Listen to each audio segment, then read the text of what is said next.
The gospel is not small and safe, a personal savior for your private faith. The gospel is not a self-help philosophy encouraging upward mobility, a checklist based on Western morality. We cannot rationalize, theorize, and symbolize away the most uncomfortable and countercultural commands we're to obey. The gospel is not about having pews filled with people who have a spot saved for them above, and yet who refuse to surrender to a life dictated by God's radical, unconditional love. The message of Jesus isn't just something for us to think about and talk about, but to walk it out. It is not simply an assurance of a life after here, but an invitation to be a part of bringing God's kingdom near.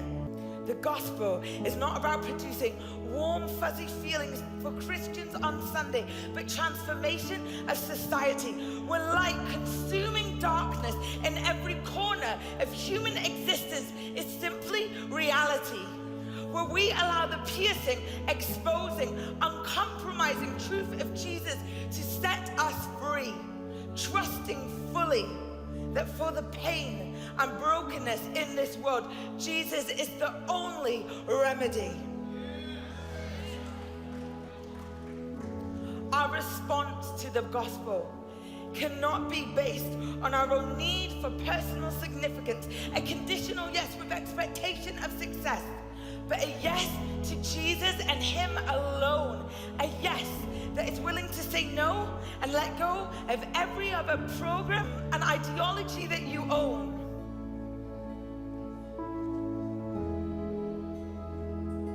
The gospel does not call us to provoke as many one-off emotional decisions as possible, with a message reduced to a rhetorical package in the name of making this scandalous counterculture word to Jesus more palatable. The gospel cannot be shrunk down to solely a single transaction about the removal of personal sin, neglecting the Maker's plans and groans of this earth for all of creation to be reconciled back to Him. The gospel offers not a terrorist spirituality, keeping us in a perpetual state of fright about our relationship with God being right, nor a sappy faith with a soft and cuddly God where no sinful behavior or desire is outlawed. No. The gospel, through Jesus, invites us to a relationship restored with our awesome, incomprehensible, mysterious, yet infinitely compassionate Father God. The gospel is absurd. The life of Jesus without meaning, unless we believe that Jesus lived, died, and rose again with one uncompromising purpose: not to create shiny plastic people with a few better morals, but a community of prophets and lovers surrendered to the fire of God burning within us. The gospel is God's rescue plan for the world from the corruption and decay. It is the cry of Jesus' life to a world that's broken, that there is another way. It is a wrecking, dismantling, turning on its head, disorientation, and invitation of salvation from a life too small.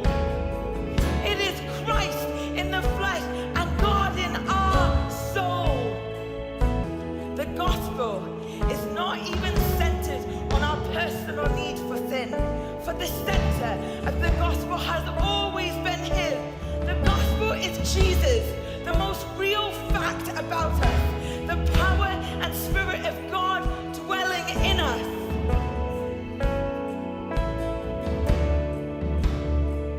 But don't be fooled. What cost Christ much, for us too has a cost.